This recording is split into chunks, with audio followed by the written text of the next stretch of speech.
সোণাপুৰৰ পৰা মই জুবিন গাৰ্গে কৈছো, ছিংগাপুৰত কোন সেইকেইটা তাত নাই নহয়। মই এতিয়া খাৰঘুলি কাহিলীৰ পৰা কতোৱে নাই। মই এতিয়া সোণাপুৰ, মাথো সোণাপুৰ।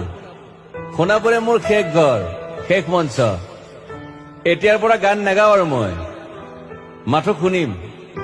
স্পেচিয়েলি মই নাইট ছুপাৰ কেইখনক কৈছো, উজনিলৈ অহা যোৱা কৰোতে সোণাপুৰৰ এই ঠাইখিনিতে মায়াবিনীটো ডাঙৰকৈ বজাবি।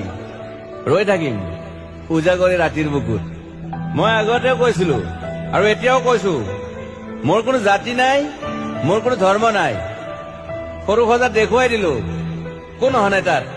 ব্ৰাহ্মণ, কলিতা, আলী, ৰহমান, ডেকা, বড়ো, ৰাভা, পূজাৰী আৰু এইটো কি কয় নমাজ পঢ়াই যে মৌলবীও আহিছে সৰু সজালৈ।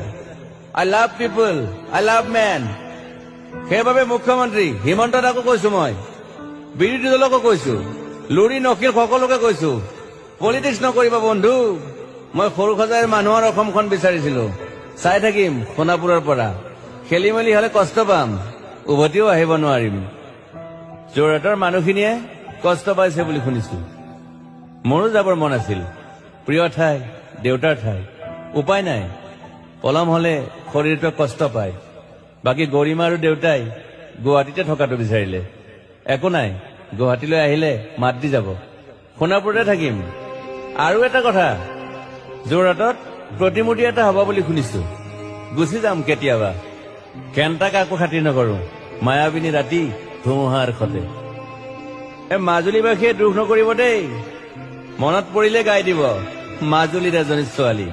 নিমাতী ঘাটলৈ যাব নোৱাৰিম আৰু। একো নাই, মোক প্ৰতিটো বসন্ততে পাব অসমবাসীয়ে। শৰতত গাইছো, বহাগত গাইছো, ৰদত গাইছো, বৰষুণত গাইছো।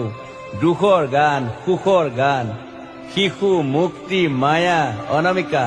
মাথো নতুন গান গাব নোৱাৰিম। বন্ধ হৈ থাকিল চেলা সকলো। এতিয়াৰ পৰা আৰু শুনিম শেষ মঞ্চখনৰ পৰা।